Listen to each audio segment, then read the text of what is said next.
Yep. Hey, good morning, everyone. Welcome to another series of the ACM Richmond plus IEEE Societies. This collaboration is going very strong, and I think we are doing a seventh event in a row. And yeah, I'm so excited to have Kemal over here. Kemal, we are we have huge respect for you, and then we really want to listen and share the same knowledge with the rest of the folks, what we learned from you. And the same next, we would have Anil. Anil have always been a great supporter for ACM Richmond. And today we are I'm so excited to hear from Anil on his topic on security, which is something very relevant at this time. So I'll hand it over to Rashid, Vice Chair. Yeah. Hey, good morning, everyone, and welcome. Thank you all for joining us today for the ACM Richmond chapter. My name is Abdul Rashid Sheikh, and I have the privilege of serving as a vice chair of the ACM Richmond chapter. On behalf of our chair and the rest of our executive council, it's a pleasure to have you all here. Our chapter exists to bring together technologists, researchers, students, and industry professionals across the Richmond area to learn from one another and strengthen our local technology community. Today's event is especially meaningful because of the guest we are fortunate to have with us today. So I won't take up more time and we will move straight to the introductions. Yeah, once we finish intros from Khader and Dipanjan, we can just move into the actual event. Khader, you want to introduce yourself? Thank you. Rashid. Yeah. Hi, good morning. Welcome all. This is Kadrawali Sheikh. I'm volunteering as a membership chair for the ACM Richmond chapter. And yeah, me, Josna, and Rashid, when we begin this ACM Richmond chapter, so this is the one our main goal is the collaborating the students and the industry professionals. And today I feel when I see Kemal here, I feel like yes, we achieved it. So yeah, thank you so much, Kemal, for joining us and for taking time for us. So thank you so much, Kemal. And yeah, without any delay, pass on to Deep, our secretary of the ACM Richmond. Yeah, thank you, Kader. Good morning, everyone, and welcome. I think today we are especially honored to have the Professor Kemal Akkaya with us. Sir, we sincerely appreciate your presence here and definitely looking forward to hearing from your insights about the AI, where we are going in the future. I'm super excited today. And also, I'm delighted to have Anil as our technical speaker today. I'm also looking forward to hearing from your session. With that, I not waste any time. I'll definitely hand it back to Joshna to kind of continue the program. Okay, thanks, Dave. Yeah. Without further delay. Yeah, I think it's Rashid today. Go ahead. I'll do the intro. Yeah, it is now my honor to introduce our chief guest today, Dr. Kemal Akkaya. You can see I quickly created a deck, just a slide, so that I can. So there is a lot to go through. There is a lot of awards and honors to introduce. So I thought it would be helpful if I can put together a deck. Yeah. So Dr. Kemal is a professor and chair of the Department of Computer Science at Virginia Commonwealth University, a role he took in 2025 after more than a decade at Florida International University, where he served as an eminent scholar, chair professor in the Knight Foundation School of Computing and Information Sciences. He earned his PhD in computer science from the University of Maryland, Baltimore, in 2025. In the 2 decades since, he has built one of the most respected research careers in cybersecurity and network systems in this country. At FIU, he founded and directed the Advanced Wireless and Security Lab, known as ADWISE, with research spanning cybersecurity and privacy, trustworthy AI and Internet of Things, cyber physical systems, and blockchain technologies. The scale of his contributions is genuinely striking. Dr. Kemal has authored more than 300 peer-reviewed publications, cited close to 22,000 times for an H index of 61. He holds 10 patents and has brought in more than $20 million in research funding over the course of his career. In 2023, he was named a fellow of the IEEE, which is one of the highest distinctions in our field, for his contributions to routing and topology management in wireless and ad hoc and sensor networks. He's also a senior member of ACM and was named among the top 2 scientists in the world. This is from the study that was conducted by the Stanford University. His honors also include the FIU Top Scholar Award in 2023, the FIU Faculty Senate Excellence in Research Award, and the FIU College of Engineering and Computer Research Award, both in 2020, and an Elsevier Top Cited Article Award in 2010. His work has also reached well beyond his academic circles, featured in outlets including NPR, the Wall Street Journal, Forbes, and the Miami Herald. What makes today especially meaningful for us here in Richmond is that Dr. Kemal now leads the Department of Computer Science right here at VCU. His move to VCU is a real win for our local tech ecosystem.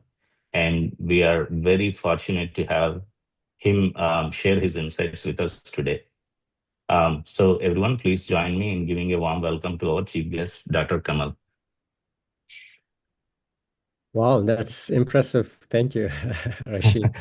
I like that slide. Probably you should share that slide with me. That's a very good summary. Yeah, definitely. Thank you so much. And I appreciate the invitation and your kind words. I would like to share my slides.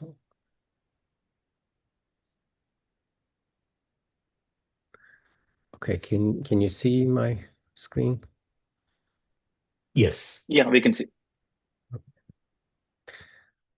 So, by the way, congratulations. I mean, I have been an IEEE member for a long time, and I have seen a lot of local IEEE chapters which are very active, but I haven't seen an ACM chapter like this.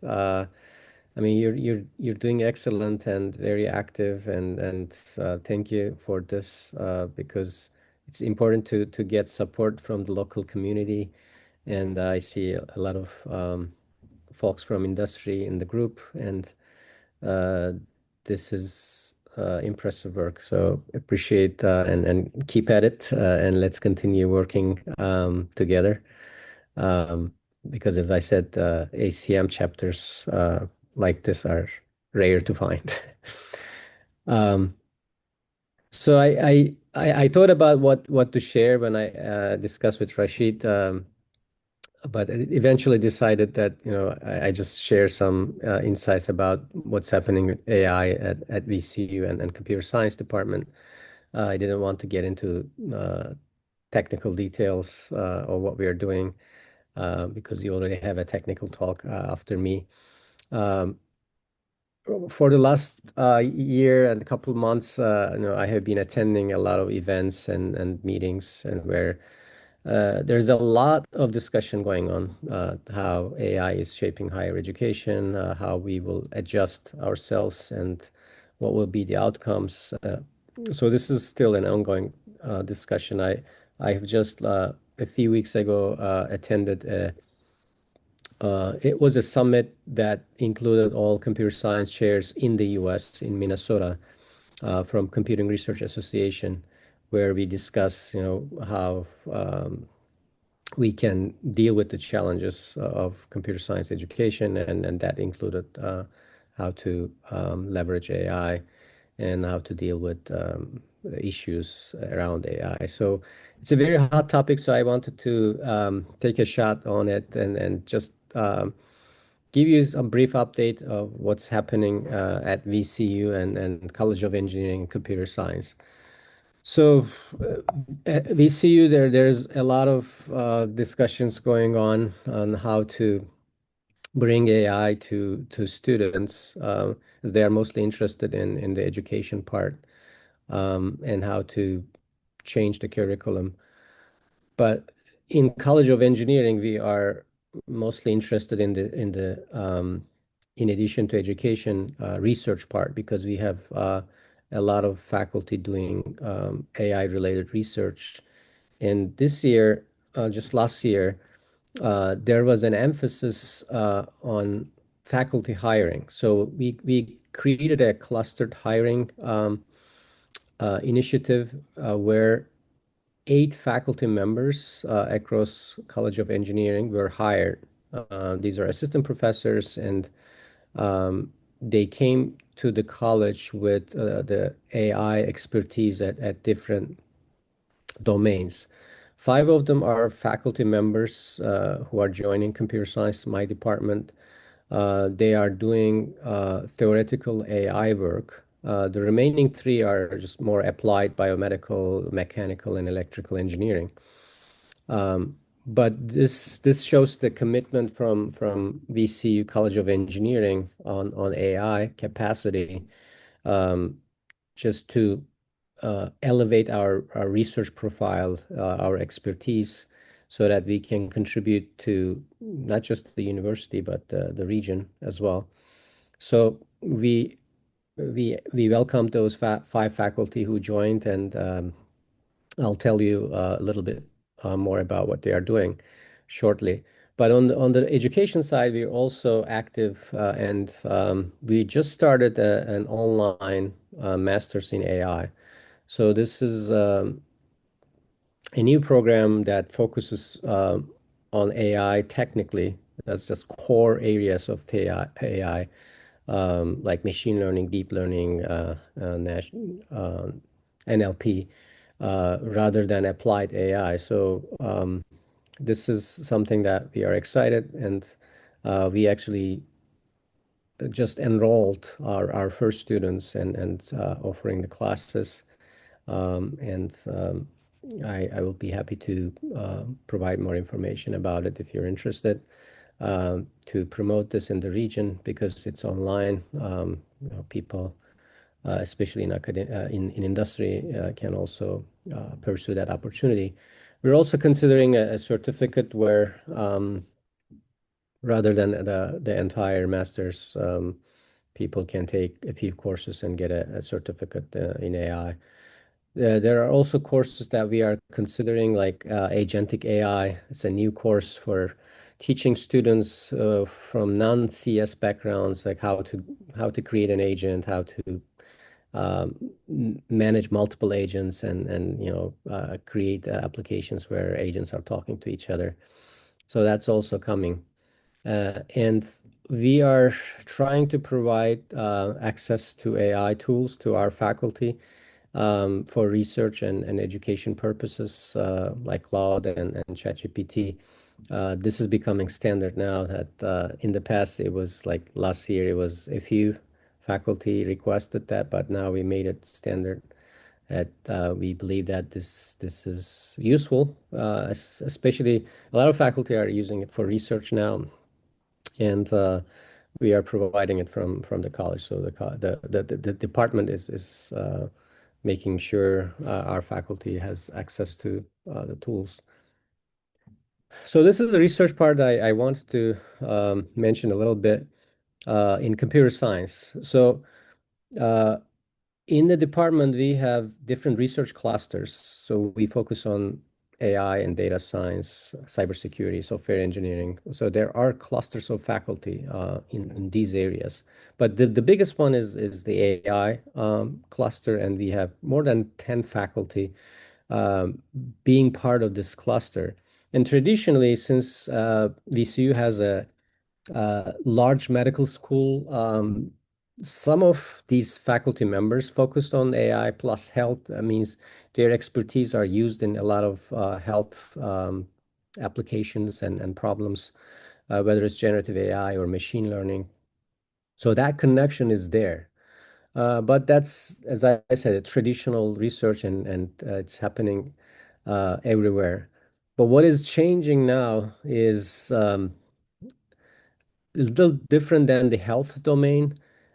We are seeing more focus on AI control, robustness, and security as AI is becoming more mature. So this is the trend where when you start deploying AI systems and agents, you want to make sure you are able to manage your agents and secure them and make sure you can control it like a control system. So there there are two directions in the department right now. Uh, our faculty, especially new faculty, pursuing. One of them is the question of how to deploy AI safely. So what does this mean? This is mainly under the umbrella of AI control. And it should give us the ability to monitor the behavior of AI systems in operation when you deploy them for different systems. Especially here, we focus on cyber physical systems. So when you have a system like a smart grid or a transportation system or um, maybe IoT in a smart home or hospital. So when you have these devices with AI capability and perhaps deploying AI agents, how do you make sure they are doing what you intended to do?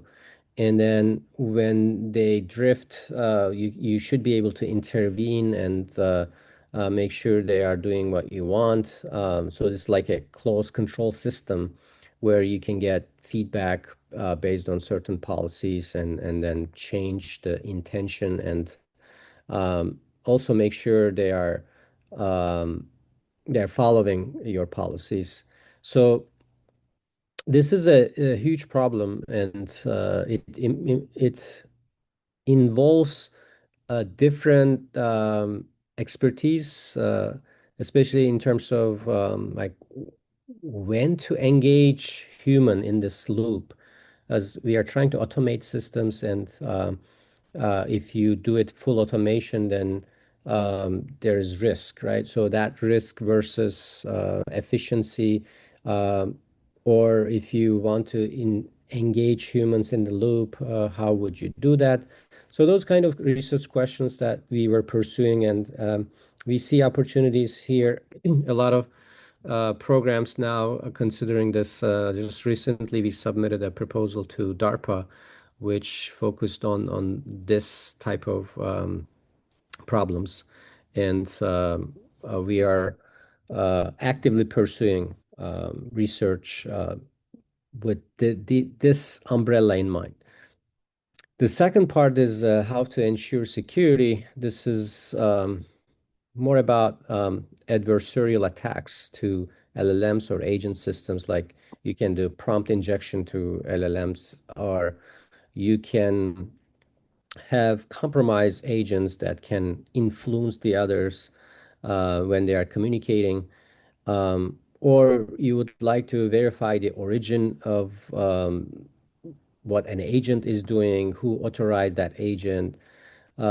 So this is also a provenance problem that when you would like to see what happened when you deploy an agent system, multi-agent system, and they did something and things went bad and you want to go back and check what happened. So that's like a provenance problem. And this is becoming very interesting, and there's a lot of applications and opportunities here that we see.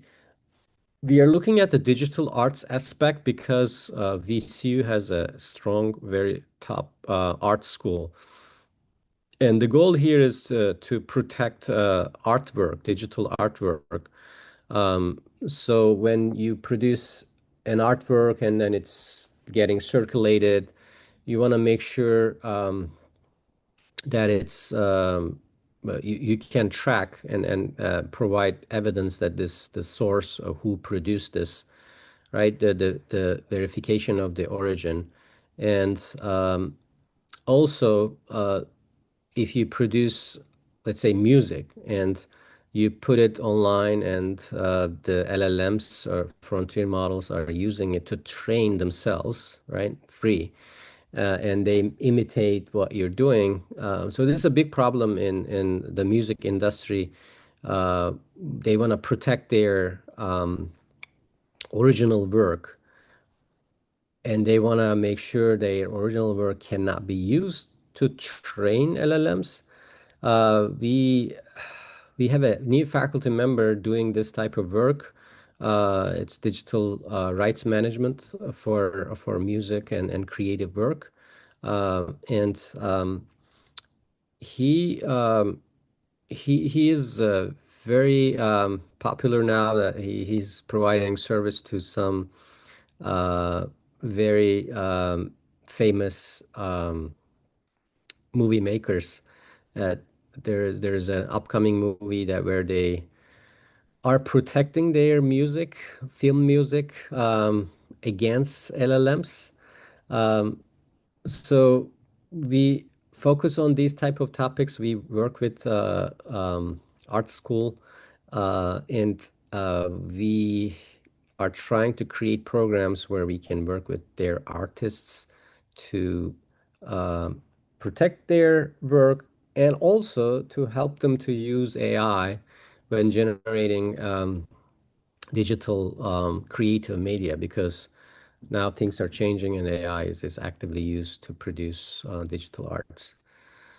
So these are two directions that I wanted to talk about. Other than this, in the classroom, there is a lot going on at VCU and in computer science to redesign the courses around AI. So what does that mean? You bring AI to the classroom to do better teaching, and um, you let the students use it for learning, better learning. Uh, but this requires creative activities. So there's a lot of best practices that we are discussing. But there are also cases where faculty would like to limit the AI use for making sure that the students learn the foundations before they use AI. So this is an ongoing discussion, and the best classroom model remains open. I haven't seen a clear answer. Everybody has their own approach. I think this will, I mean, I'm not talking about just VCU, but around the US, there's a lot of discussion going on how to bring AI. Some say, we need to fully leverage it and make sure students use it for their assignments, etc. But some are against it, and they want to make sure first they learn the foundations and then they start using it. So this is an ongoing discussion, and I welcome your ideas on this as well. The other challenge that we are having is, of course, providing access to everyone to those frontier models, because they are not free. So if you have access to those models, that gives you an edge, an advantage. If you don't have access, then you are behind, right? So how do we provide access to everyone? This also remains a challenge because, again, we don't have a set policy around it, and we don't have resources. Finally, I want to share something that I've seen. This is the research in the research domain. AI is now being heavily used in research to guide paper writing and proposal writing. So our faculty, they write papers naturally as part of their research, and they write grant proposals. They submit a lot of grant proposals. And now it's easier to do this with AI. They can do faster drafting and iteration. So it was one of the bottlenecks in the past, but now they can produce more. So we are seeing more papers and more proposals. And this brings another challenge, especially for conferences or journals. They are seeing now doubled or tripled number of submissions from faculty. They submit papers. I have been part of some conferences, and I see maybe typically we get 1,000 submissions. Now we're seeing 2,000, 3,000 submissions. And this is a challenge because those papers needs to be peer reviewed, and the peer review capacity is not scaling, right? So everybody, I mean, each paper should be reviewed by people, by other faculty or experts, but we don't have that bandwidth. And there's a lot of discussion going on right now to use AI as a first pass filter to do sort of triage, not final judgment. But again, that even that might not be enough. So there are discussions on how to bring AI to provide expert review, so that we can handle this overload. But again, there's no consensus, and different conferences or journals, they have different practices. This is something that I wanted to share since it relates to research. So I think that's all I wanted to say. The AI is access now. Everybody is having access to AI models, and this is just the beginning. I guess the challenge we are facing right now is, especially in terms of institutions, how to govern this AI deployment, and when you have deployment, how to protect users and systems, and eventually how to improve productivity, because that's the goal, to do more and faster without replacing humans, right? So how do we do that is a challenge. And I hope to hear your ideas and welcome any suggestions or recommendations for us, especially in higher education and research. Thank you so much. I'll stop there. Yeah. Thank you so much for the talk, Kemal. This was very helpful to see what's going on at VCU in the space of AI. For the question that you have asked during the session, with the AI usage in the classrooms for learning the AI-related concepts. My vote is I think we should let students use AI because the industry is rapidly changing, and there is a lot of growing momentum going on, even in the hiding space. So the traditional way of interviewing, like giving a challenge to the candidates and asking them to complete the challenge, is slowly fading away. And there are there is a very growing moment of interest from companies to adopt these AI tools and asking candidates to solve problems using the AI tools. So that is becoming a pattern in the industry. And industry also evolving in the direction in terms of hiring the candidates. So I think having AI tool usage within the universities would be a great help for the students. And also on the reviewer part, I definitely I echo what you say. There are definitely growing number of research paper submissions, and there is a huge demand of reviewers to review these papers and journals. In any way, if ACM can be helpful, ACM Richmond can be partnered in that space too. If any papers are reviewer opportunities, we would be happy to run those sessions and see if we can also help find more reviewers, just in case if you have a need. Yeah, for sure. I mean, if you're interested, please let me know, because we need reviewers in journals. I have been the editor of several journals that I cannot find reviews easily. And then there are some conferences, of course, conferences are more specific, so you need to have a specific expertise that we can suggest you as a TPC member, as a program committee member, so that you will review a few papers for them, and that will help us immensely. Cool. Yeah, thank you so much, Kemal. With that, We can take 2 minutes if anyone has any questions for Kemal before we switch to Anil. Hey, Roshan here, Roshan Chaudhary. I have a quick question for Sure. Kemal. Hey, your profile is like really awesome. Just wanted to let you know, I was like stunned to see all those achievements. One quick question which I had, right? Like recently, what we observed, most of the companies, because the overall AI usage has increased. Of course, it started with the boom, but now it has got expensive, and the number of credits or the basically token usage has been basically reduced. Every single company in RTP area, at least, I am from RTP area, they have reduced it. So, do you see going forward, this is gonna go further down, or do you see that, hey, no, I think there are some ways that they will just find a solution, and the token, the initially when we got it, like it was unlimited, use as many tokens as you want, it's going to happen that way again. So that's one question for you from my side. Yeah, I think that there was initial excitement that some companies were forcing you to utilize tokens, right? But eventually it will probably settle at some point that it's you will use as you need. And I don't think the demand will go down. So eventually you will continue using tokens.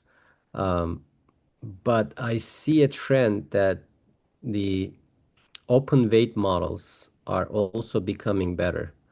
So you're probably aware that there are free models like Llama or some Chinese models, and they are also improving. So at some point they may catch up, and what you do might be enough. Like if you're writing code, probably open source, open weight models would be enough. So depending on the task, you may choose the right model and save through those free models. So that might happen at some point. I see a lot going on, at least in terms of research in that dimension, where they want to improve open weight models. They want to make sure they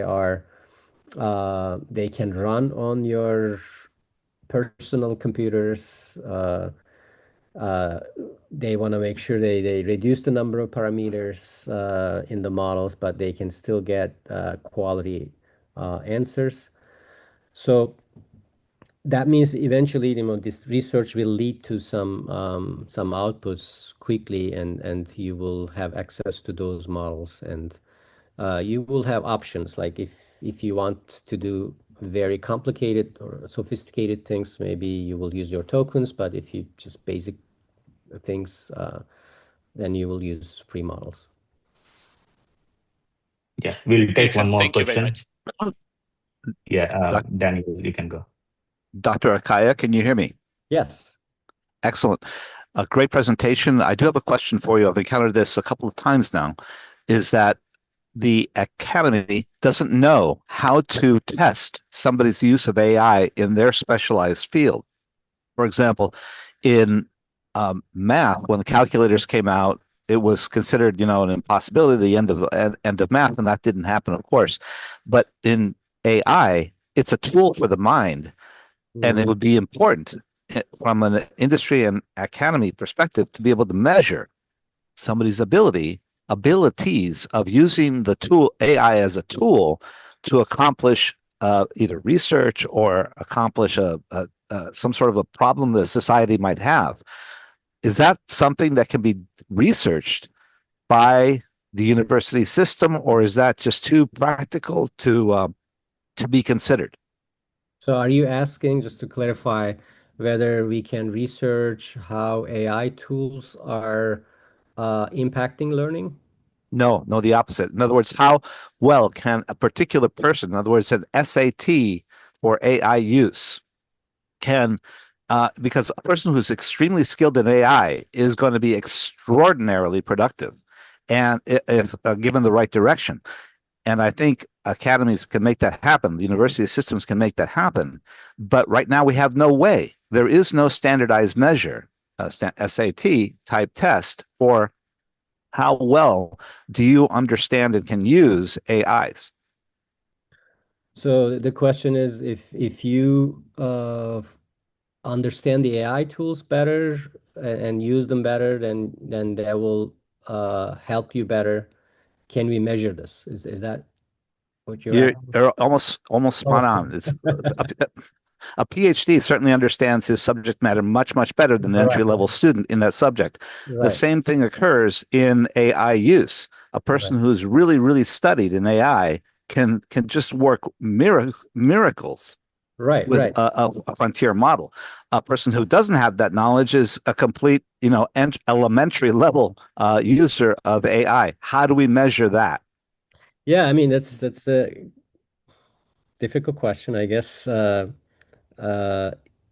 Mainly if you know the domain well, uh, that helps you to be more productive with AI tools. But if you don't have any idea, like consider somebody, as you said, a new student starting learning programming versus somebody who's has expertise with 20 years of programming expertise. So their AI use will be very different, and that's the discussion we are having in the classes in my slide, as I mentioned. That's why some faculty thinks that, well, without getting into a certain level of knowledge, you should not start using AI because that will not be helpful. So you need to first build those skills and then you will start using AI so that it will be much more productive. So what is that level? That's a research question, and I think it's a good research question that can be pursued with education folks, not just computer science. Um, but it's a tough one, and it's also probably individualized, right? I mean, it also depends on the person. So there are no good answers in education, as you know. But Of course. this is something to pursue. Thank you. Mhm. Kemal, I hope Yeah. I'm not going to take too much time, but first of all, thank you for giving all the just whatever we learned from internet and everything. You just combined in 20 minutes and you gave the all the things to us. So going forward, one question for us, as leaders of the industry, how can we make sure that we get all the news which are happening? So we wake up, we see another model.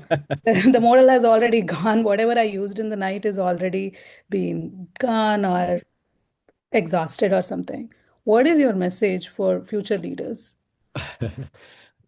Yeah, it's a challenge for me as well, as I wake up and look at social media or LinkedIn, there's a discussion or something happening, and after a point, you cannot catch up, right?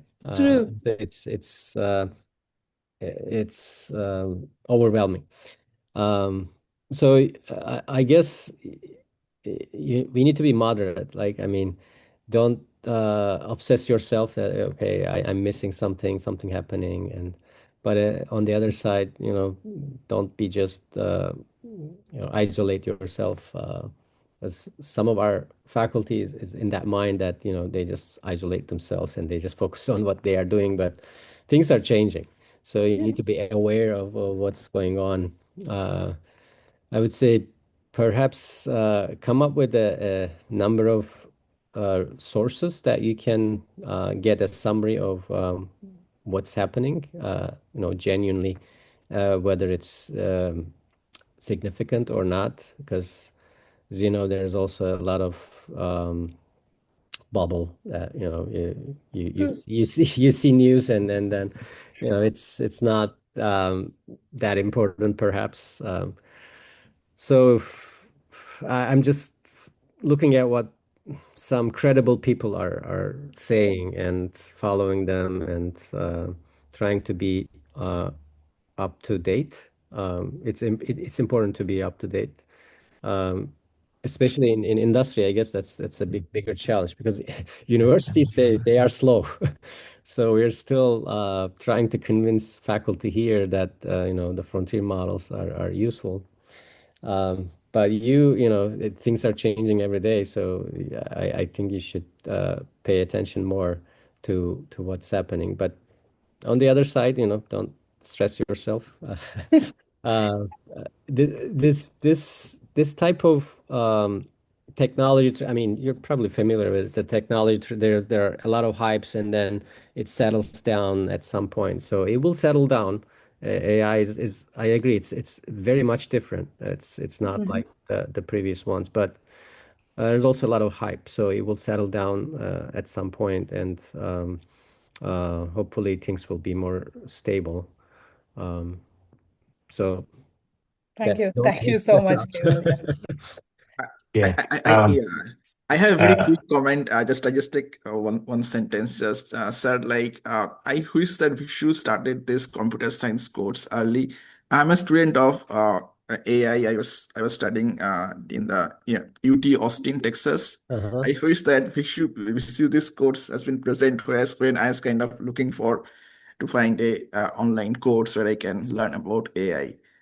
So many congratulations for starting this course for the VCU. So there is a course that they offer. Is that what you're saying? So I'm doing my MSAI in UT Austin. So I was started on 2024. Oh, So okay. I was hoping like the same kind of course can have in VCU that time so that I could join. Oh, Yeah. okay. Yeah. Yeah. Well, now we have it. Yes. So that's the thing. Now you have it. You can switch. Yeah. okay. Yeah, cool. Yeah.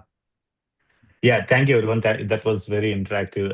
And thank you so much again, Kamal, for the talk and taking the questions from the audience. I would now like to give the Thank you so much. give the lead to Anil, so that we can go through the talk that Anil has for today. Thank you again, Anil, for accepting the invite and coming here for the presentation. I want you to take the lead in the screen share and everything. Yep. Thanks. So we already I have only limited time today now. I think, Anil, we can Yeah. extend. That's fine. It's okay. we We can are go. here for the whole day. We want to listen. Yeah, we can go a little beyond. That's fine. Are you able to see the screen? Yeah. Is it coming full screen or? I think it's We, fine. we are It is seeing fine. the It is title. fine. Yeah. Looks Okay. okay. Yeah. Yeah, it's full screen. Yeah. So okay, let me quickly. Yeah. Good morning, everyone. And I'm really feel privileged that today we have a guest from VCU, and Kemal, his journey and whatever things he wanted to introduce in the VCU space. We are really privileged with that thing, because our kids are now soon will end up into the universities. So looking at the courses and the support from you, that will really be helpful. So with that, I'll quickly take one moment to introduce myself. Anil, can you zoom out a little bit? We are not seeing the complete slide. Yeah, you have to if you see the slideshow, you can go there and can start that.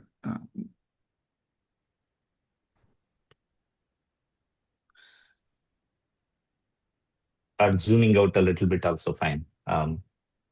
It's at yeah, that This should be is fine. good. Yeah, this is good. Yeah. Okay. So I'll quickly take 2 minutes to introduce myself. My name is Anil. I'm having 22 plus years of experience in the software development, and I work with many of the famous banks in the industry, to name a few of them, like Citibank, Credit Suisse, Capital One, Goldman Sachs. And right now I'm working with Yodlee, which is a financial aggregation company, and we support a lot of banks and fintech to aggregate the users' data to give them the PFM solution, and we do a lot of analytics. Now, with that, I would also like to thank you, ACM and the IEEE volunteers. They did a lot of background work to make this thing happen. Thanks to Josna and her team. And from IEEE, I think Devendra also has contributed to make this event happen. And today we have our guest. I'm really thankful for Kemal to have as a guest. I'm privileged because my topic is very similar. I can be like I'll be talking on the agentic AI journey, and then maybe these things will help to have the security and the other risk mitigation from the implementation point of view. So with that thing, today we all of us are having one question into our mind, that um, the approach is shifting actually from API usage. Now we're going towards the agentic world. So API will be there. But the agent will be making use of this API. And what are the risks that we should be addressing? Because our audience is changing from human, now we are shifting towards the agent. So that the architecture for defining our API must be changing to address the risk and the mitigation. For the next 10-15 minutes, we'll quickly go over how this shift is, what are the risks, and I will like to propose a few of the models to mitigate that risk and the principles. So the take home today will be uh, how do we implement our agentic AI journey in a secure way. So with that, uh, today I have 6 agenda. Basically, we'll talk about how this shift is happening from API towards the AI wave that everyone is facing today. We will talk about the existing API security fundamentals, because APIs are not going away. Today we are having these APIs.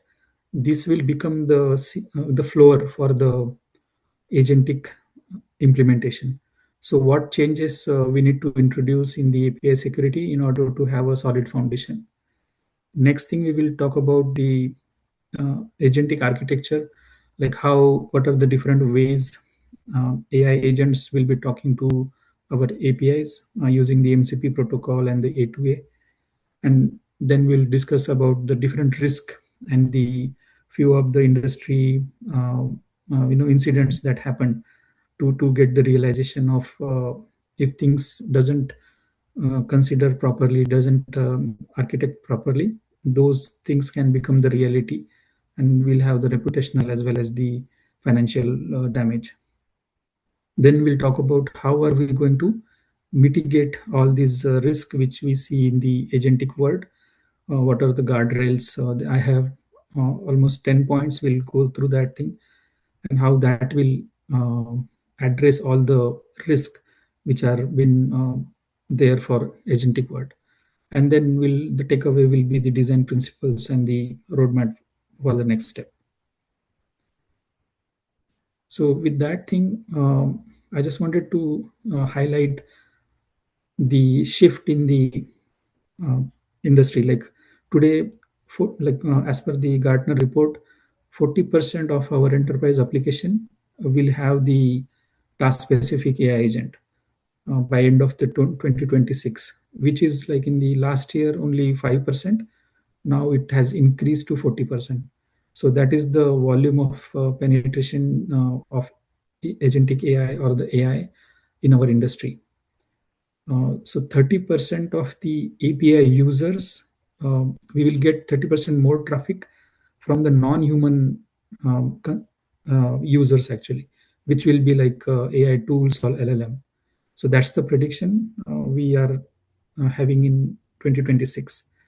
And there are risks like in already like last year, there are surge in the exposed AI service secrets. So when we connect these AI systems, If we use the very preliminary service account-based authentication, there are attacks and which has increased to 81% in the last year.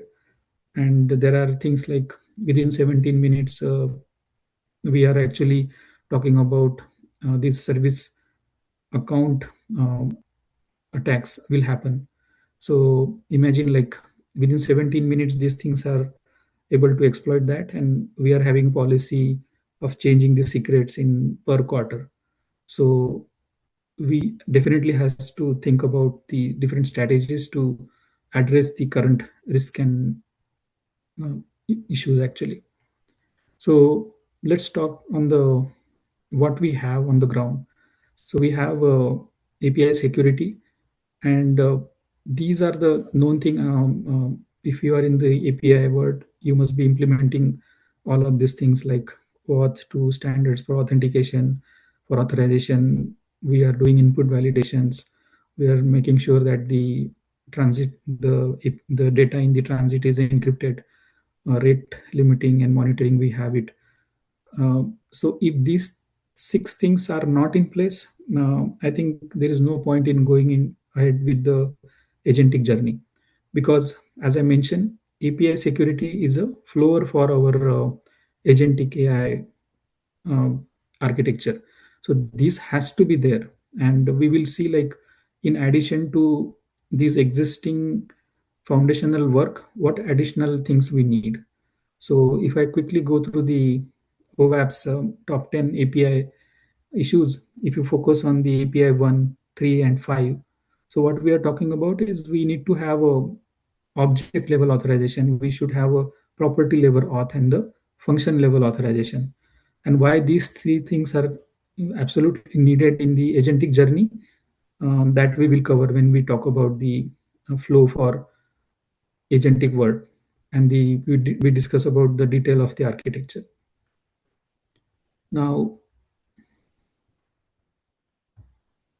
what has changed actually? So in traditional API world, now this is a little bit important because we are shifting our paradigm, right? So in API world, we are having the boundaries defined. So what we are doing here is we know the set of rules. We are doing the input validation. We know the configurations in advance, and we are actually doing a lot of testings and things for that. And that's how we are making sure that our APIs are secure and they do not expose the unintended data. We are putting the right security in place. So here the things are, we know the things in advance, like how the request and response will look. So we know it already, and then we put the safeguard mechanism. But in case of agentic call, what is happening? The discovery is dynamic. Now you have like you will be showcasing the agent card, and in case of MCP, you will be giving the MCP tool to discover. So all that discovery things is happening on the fly. It is happening at the runtime, and based on the description, the AI agent will take a call, which API to call, what input to pass, how the configuration should look like. And that is having the one of the issues, and that is actually causing the risk, because now things are dynamic in nature. These are not in the API world, those are fixed one, but here it is forming a context, and then the context will decide what things to be called. Like agent will call agent, or agent will call a MCP, and so on. So here, and it can happen recursively. So basically, once you give the task to the agent, you do not have control on how that agent will fulfill that task, to what mini system it will connect. And that's where the architecture needs to address those things in order to have the awareness. Because if you do not know what you are calling, you cannot govern it, and you cannot put the right mitigation. Like Kamal mentioned, right? They wanted to know each and every call that is happening and what prompt has been passed, what is the things. So we'll cover those part as a observability slides that I have. So those are a very relevant point without which we won't be able to put the right safeguard mechanism.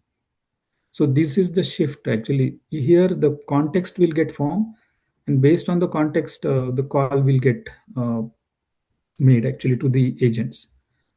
So as I will go through the flow and the architecture, you will come to know it more.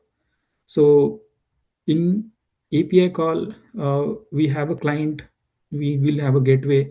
Most of you must have known this path, and then we will have a backend services with the fixed number of rules and configurations and validations. These things work with the correct intention. But in agent, now agent user will provide a goal or a prompt to AI agent that will make a call to the tools and the API, and these things will happen iteratively. It will go to the sub agent may have call to the tool and API and so forth. Finally to the external system, and then it will gather the data and it will give it back. Now there are so many hops involved in this. Here the security aspect will get validated over here, will provide the right authorizations for our backend services. Here at every hop, you need to have a right guardrail mechanism to understand what is the scope of that agent to call the next agent. And there you have to put the lifeguard mechanism. And that's what my proposal talks about. And as I mentioned, how agent is going to talk, it is in the either of the two form, either MCP or the A2A. MCP, quickly if I go, so this is like client will have its own agent, they will have their own workflow, and they will be making MCP calls to connect to the APIs that you are going to expose as a MCP server. So they will act as a MCP client. Here, the whatever data that you are going, client will be responsible for making use of data and making sure that that data is not like cross tenant and all that thing. But in case of agent to agent, here the agent resides on your side. So customer agent will be directly giving instructions to your agent, and you will have the orchestrations, workflows, and everything at your side. You will be owning like how much that chain will happen, and it will finally connect via MCP to your tools and then to your API. So this is like delegation of work, whereas here customer will be in more control of calling which APIs and discovering the MCP tools. So these are the two standards way in agentic AI to connect with customers' APIs or endpoints. Now, if I go to the architecture, I think this is the slide. I think you guys should take a note of it. That this is the main slide, which which is a takeaway for today's thing, where we need to define a trust plane, where the trust plane will define the agent identity. So as I mentioned, you have agent registry, agent card to showcase like what agent can do, MCP things. So all of that thing should have an identity. Without identity, if your systems are connecting to an agent, that is going to have a major risk. So having a agent identity broker is a must have, because you should know or you should allow only those agent which you are intended to have it as a in this chain. Similarly, token exchange, as I mentioned, there are multiple hops, so each hop will have a different token. You cannot have a single token which is passing till the end, and because that way you cannot control the scope of that access. So every hop will generate its own token. It will decide the scope of that, and it will decide the access. So that way the RFC 8693 defines that thing in a very clear way. I have all these links in my PPT. Once if you want to go much more detail into what this token exchange means. Then third thing is like the policy. So we should have this policy as a code, and this policy will define, this will actually help us mitigate few of the risk, which we will cover soon. Then observability is one of the things. I'll cover the different logs that are available in the agentic AI system, and how these logs can be monitored in the real time to understand what is going wrong. And finally, the human in the loop. So any action which is not reversible should have irreversible should have the human in the loop for that purpose, so that it goes under human review, and then that workflow continues. So, and no request will be going like taking a bypass route.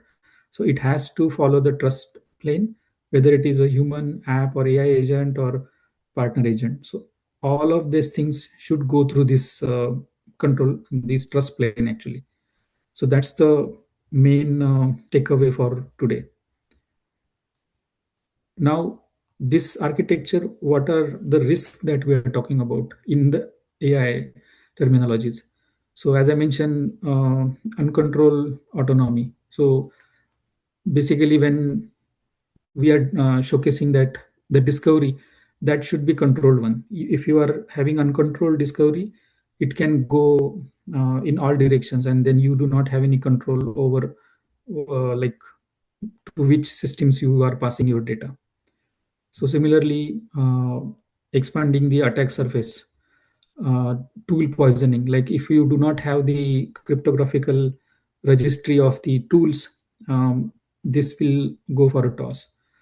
Then spoofing and injection. So again, these are all the risk which OWASP is doing it for the agentic AI.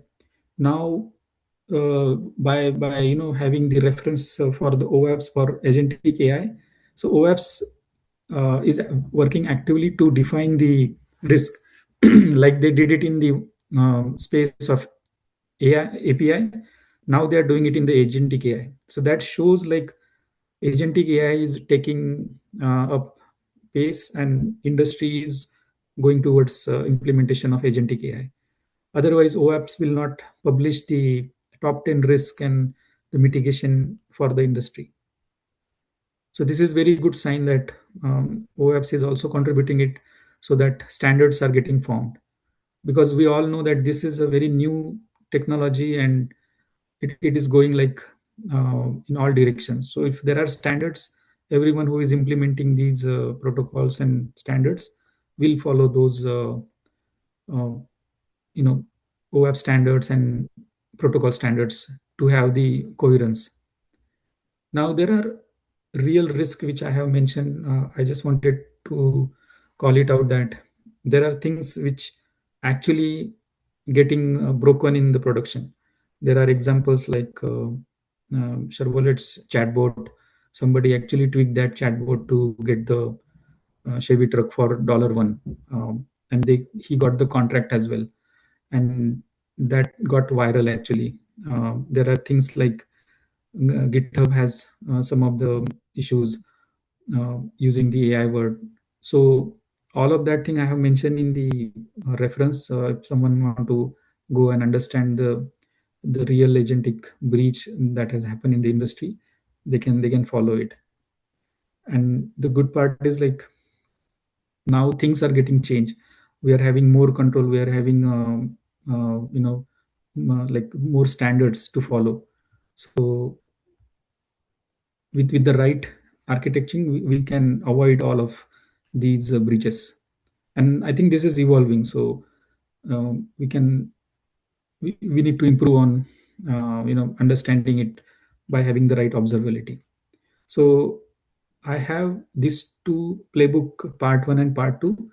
With the implementation of these things in the AI world, we can definitely guarantee that there will be secure AI, agentic AI implementation that we can go.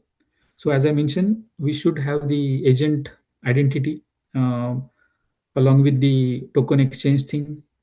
This should be, the token should be short-lived. Every hop will create a new token. It will short-lived, and it has a right scope to talk to the next level.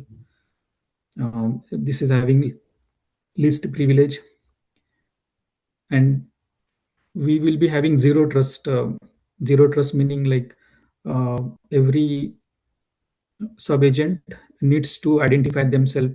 There should be way to recognize that the agent is the right one who they are claiming. So that part we must implement it in the API world, like we implement it using MTLS. Similar way, this needs to happen in the agent as well. As I mentioned, human in the loop. And let's talk about observability. We are already running out of time. I'll quickly go through the important topic of we should what logs we should collect, and on top of that, what observability we should have to have the right know of what is happening actually. So there are identity based token, and we wanted to collect all these events. MCP invocation tools, we wanted to have any A2A message that should get logged, any policy decision should get logged, data access, and human approval. With these 6 logs collection, we can build a solid observability pattern, which will tell us what went wrong, or it can actually give us right amount of information to understand the failure. Like if the task is not completed, what is stopping it actually. So these are the references. I'll publish this PPT for the audience to have the quick. Yeah, with that, any questions? We can quickly cover these questions. Yeah, thank you so much, Anil, for the presentation. That's very helpful information. I want to give some time for the audience to ask questions if there are any. Sure, yeah. So I can go first. So Anil, it's a good one. I mean, we saw agents from the behind scenes through this, because we always are the people who are using it, but this is a little beyond, which is kind of like metadata of the agent is what I could hear. So I'm very interested in the log side of it, because is this more for the people who develop agents? It is for the people who develop agents actually, because what we are trying to focus over here, like I have a set of API, and customer is now trying to use they wanted to go for a agentic AI. Now the way they communicate to my APIs is via MCP or via A2A. Cool. Now whenever I have my MCP, I must follow the registry part, the cryptographic sign up, and I should enable these logs so that whatever happening in the MCP, if it is going beyond that, it should error out. Or if there are any injection prompt, that should get logged so that I will understand what is data and what is instruction. And based on that, I can keep on improving my Yeah, implementation. definitely. So my question more about is, so in DevOps world, we have like this Grafana, everything as something which shows the dashboards and logs and everything. So for AI agents, what are those significant tools which you would suggest, so that, I mean, we can really grab them? Because they, I mean, as I can understand, they are far more mature or anything or something different from what we see in the daily application logs. So what are those platforms where we can see? You can still use the same platform like Grafana or Splunk. Splunk, Only yeah. thing is that you will have to send these logs, and you need to be careful, like because these Yes, calls that are would be- like there will be like volume, so you need to be consider about the space that you are going to acquire on the Splunk on the Grafana. True, rate limiting, etc. Okay, yeah, I see what you're saying. I see so many hands are up. I'll give it to rest of others. Yeah, Daniel, you want to go next? You're on mute. Yes. Am I audible now? Yeah, Yes. you are. Great presentation, very concise. Question I have for you: in this agentic world, oftentimes there'd be agent, for example, in a shopping, the agent is commanded by the human to find a deal on a particular product that the user is interested in buying. So the agent spawns additional agents and are all correctly authorized to search. But a final agent deep down in this hierarchy of control discovers the exact thing the user wants to have, but of course does not have the authority to purchase. Now, is the infrastructure in place logically to pass the request for authorization for this particular task up the chain of command back to the user? Is that something that exists, or is that something that has to be defined and made standard? So your question is like, if the agent wanted to do the purchase, what it will need actually from the user? Well, no, that's clear that it needs authority to do that.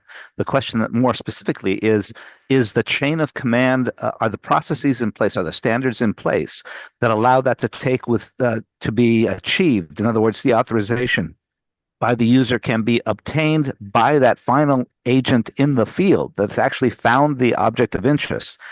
And to make it audible, it has to go up and down the chain of command, the existing chain of agents that resulted in this particular agent existing or having the token that he has, the authentication token that he has to be upgraded with a one-time use only code such that it can be an audible purchase. In other words, later on forensically, it is possible in the logs to discover why did this agent why was this agent have the authority to make that purchase. We can discover every single step of the authorization leading right back up to the user, which is what we want. Does that exist today? That exists today because that's how you will define your orchestration, or that's how you will define your workflow. So like I mentioned, there will be multiple hops, and each hop you will be having the scope evaluation, you will be having the access evaluation. So whether you are giving that to the end agent, and that end agent needs to call back to the right APIs with the right privilege to make the payments, and then there will be rules actually. So if I wanted to build a shopping cart agent, and I'll provide like some guardrail, like I don't want to purchase something which is more than $200 without human approval. So that will get addressed by the orchestration layer and the workflow layer actually. But that sounds very static. It doesn't sound like it's a very interactive situation. There might be some negotiation that's taking place between the human. Imagine this, between the human and the agent doing the actual purchase. In real life, this can happen quite easily. The question I have is the speed of this interaction. In other words, how quickly can the authorization transactions be performed up and down the chain of authentication? And is it really possible to have that done within milliseconds? So the object is found. The rule was that it can't be purchased if it's over $200. The object has a price of $201. So the agent requests authentication or authorization to purchase this item for $201. And to make that authentication happen, the user, the human, may say, well, actually, let me look more precisely at the color. Show me a picture. All this type of interaction is it really, really already standardized? Is it really possible with the existing standards? Remember, this is a dynamic process where the user, way up the chain of authorization, is talking directly to that little agent, way down, and can give or deny authorization. Does that really exist in millisecond type of latency? See, when you're talking about these shopping agent kind of things, right? There are already like Visa and other 10 agencies. They are having the some specific protocol where they want to make sure that the merchant they are connecting, they are the one who they are intended to. So these things are getting improved upon, and like whenever there are it is like if it is going beyond information sharing, then if it is actually doing a task completion, then you have to write the workflow with the like define boundaries to it. Because even if we put the 200 limit, you can have $1,100 purchase, right, which you don't want it to go oversight. So that way you will not allow it to connect to any agent and then do this perform this task. You want it to make sure that it comes to your agent and you have a control on making this purchase happen. Yeah, coming from Okay, a thank you. financial background, Daniel, I can say that the spend controls which we implement at the user level or the policy or the project level for the particular company or a particular business, these all lie within the companies, what we believe, because on a visa level, it just have to clear the things and then have to seamlessly pass. And I really like your question on how in milliseconds this is going to be really sorted out.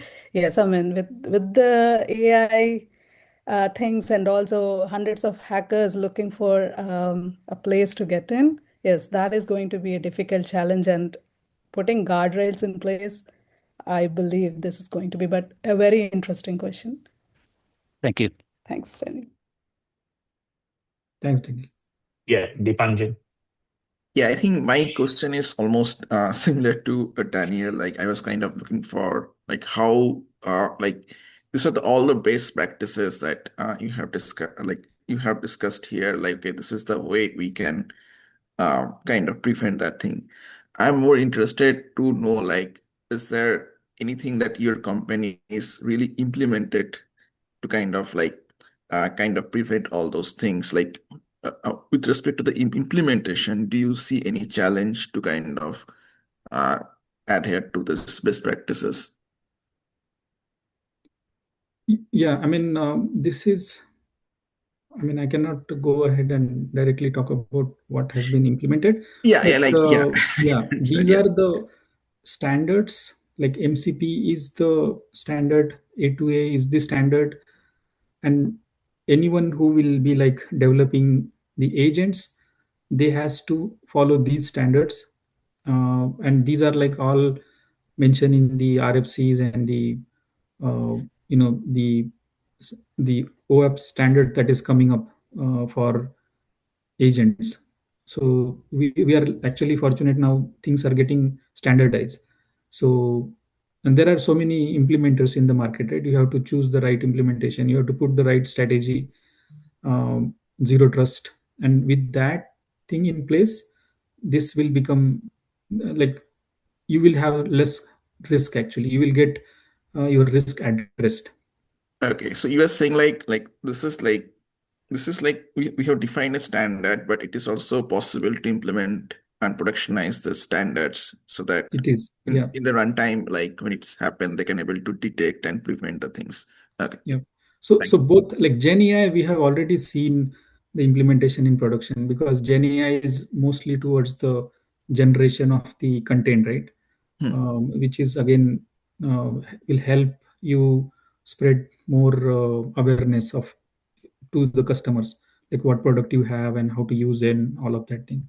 Now agentic AI, where the task is getting completed, like I will give some task and now actions are coming into picture. So that is little risk. That's what I think even Daniel was saying, like if the purchase is going to happen, what are the guardrails that one should put?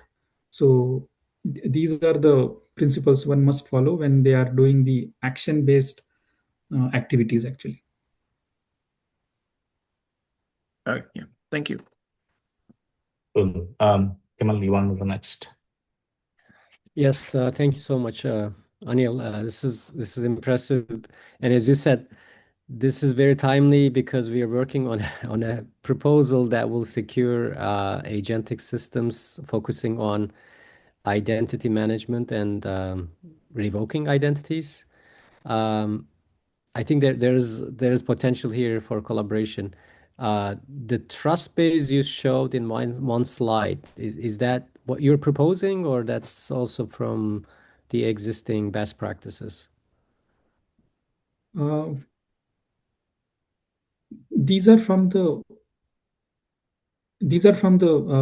existing best practices, but I put forth like that in detail so that Okay, we actually have some guideline to follow that process. I see. Yeah. So is there a universal solution for the identity management of agents? Like, yeah, this slide, yeah. Agent, for instance, agent and identity broker. Is there a solution for establishing identities for agents that will? There are vendors who are will help you establish this identity. Mhm. Now, how you want to do it, it's up to us. But there are tools which will be helping establish this identity. Similarly, for MCP, how do you, like I mentioned over here, right? It has to be MCP registry should be cryptographic, actually. Right. Yeah. Yeah. So there are Mhm. tools which are already available. Now we have to implement that tool in order to achieve this agent identity. Okay, but there's no set like agreed standard. Everybody has solutions, but Right now, everybody is having their own standard because these technologies are new. Right. But as I mentioned, now slowly the standardization is coming into picture. So Okay. once the RFCs are there, then things will get, means you can actually have, you can switch between the tools that you are using for Right. agent identity. Yeah. Right now, once you use it, you will get locked. So you have to be cautious, like which one you want to use, and like for future how it will help Okay. from the cost and the feature perspective. Great. I'll email you. I have some questions and Definitely, because questions when like, you are giving the things, I see like it is having overlap with yeah. my presentation.